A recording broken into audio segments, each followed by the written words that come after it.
Ekosistem teknologi negara terus diperkukuh menerusi penyediaan kemudahan makmal analisis berkeupayaan tinggi oleh Pusat Penyelidikan dan Pembangunan R&D Gunaan Kebangsaan MIMOS Berhad. Ia bertujuan membantu industri, khususnya elektronik dan semikonduktor, untuk mengenal pasti serta menyelesaikan masalah produk pada peringkat awal pembangunan.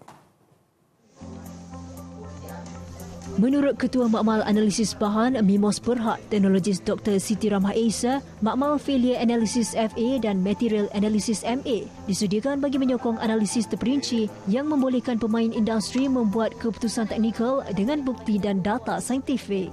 Makmal kami ni memainkan peranan yang sangat penting untuk bantu industri faham kenapa sesuatu peranti ataupun produk tu boleh gagal, dan kita akan analisis bahan tersebut menggunakan peralatan yang canggih yang ada dekat MIMOS ni. Salah satu peralatan yang penting termasuk juga elektron mikroskop yang resolusinya sangat tinggi, bukan sahaja boleh tengok virus tapi boleh juga tengok struktur yang lebih kecil daripada virus.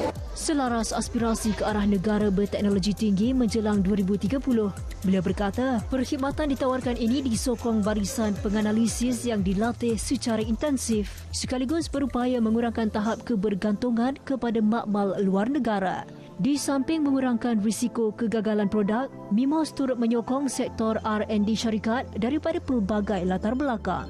Kita sebenarnya support banyak industri lain, sebagai contoh oil and gas, F&B dan agriculture. Sebagai contoh, ada seorang doktor gigi yang buat research pasal gigi palsu. So dia hantar gigi dia pada kita, and then kita tolong dia sama ada bahan yang dia masukkan dalam gigi palsu tu boleh improve tak gigi palsu macam tu. Jelasnya, kemudahan ini dapat menyokong peningkatan kualiti produk tempatan dan menyumbang kepada pembangunan teknologi negara secara mampan. Untuk maklumat lanjut, layari laman Sesawang Tertera.